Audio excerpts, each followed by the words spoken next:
Assalamualaikum warahmatullahi wabarakatuh dan selamat sejahtera. Hari ni aku nak share dengan korang macam mana kita nak buat perkongsian dekat ruang ilmu dalam delima ni. Yelah, banyak benda kadang-kadang kita cipta kan, tapi kita guna untuk murid kita setahun sekali je.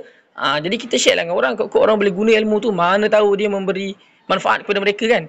Okey, buka delima. Ni bahagian ruang yang utama kalau pakai handphone lah. Kalau kau pakai laptop kau lagi luas kawasan dia, belah sini, belah kiri. Okey, yang kat bawah ni baru belah kanan. Yang bahagian ruang utama ni biasa kat belah kanan yang besar tu kan. So sebab aku pakai handphone, kita nampak macam ni lah.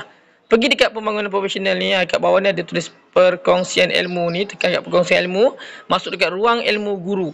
Kau akan sampai kat page ni lah. Dia tulis kongsi semua bahan, semua penyumbang, semua tingkatan dan bagai-bagai ni.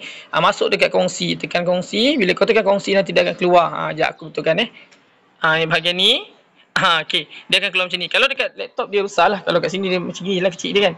Okey, kau tulis tajuk kat sini 60 huruf huruf saja bukan perkataan. Lepas tu kau buatkanlah pautan kat sini, isi pautan kau. Kalau kau buat bahan tu pakai YouTube ke apa, kau isi dalam ni. Contoh aku buat Aku share jap. Okey, ini aku punya YouTube contohnya. Ini YouTube aku. Aku sharekan, aku ambil aku tekan share kat sini. Aku pun copy link. Aku pergi balik semula dekat bahagian sini. Aku masukkan. Aku tekanlah kat sini, kita copy, kita paste je lah kat sini yang di ruang yang aku punya tadi kan. Aku dah isi maklumat tajuk kat sini semua. Lepas tu aku pun pergi dekat bawah. Hashtag ni aku nak tahu hashtag apa, ikutlah. Kalau sekolah kau suruh letak hashtag sekolah, kau letak lah kan. Okey, kemudian jenis sumber ni biasa kau boleh buat lah. Kalau nak video, bank soalan, panduan ke apa ke sebagainya. Dan umum tahap ni kalau tu macam tadi aku punya tahun 1, aku tulislah tahun 1. Okey. Dan seterusnya subjek subjek apa, amalan ke, asal komputer ke, macam aku tadi sains, aku letak sains lah kat sini. Okey.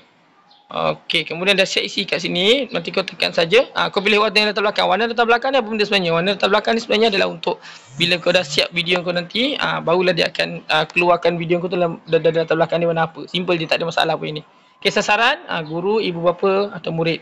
Macam aku buat tiga-tiga lah, sebab mak bapak boleh baca, boleh tengok, murid boleh tengok, dan semua memberi manfaat kepada semua orang lah. Tak kisah. Okey, image bahan kosongkan. Kalau tak ada, aku malah nak tak apa-apa gambar, tapi kalau kau letak lagi bagus. Ini kau pun tekan kongsi. Bila kau tekan kongsi nanti, kita sampai ke bahagian tadi balik kat sini tadi kan. Okey, kau tengok kat sini ada tak video kau. Okey, macam aku tadi aku dah share. Aku boleh check kat sini. Bawah ni nampak ni. Ni aku punya. Okey.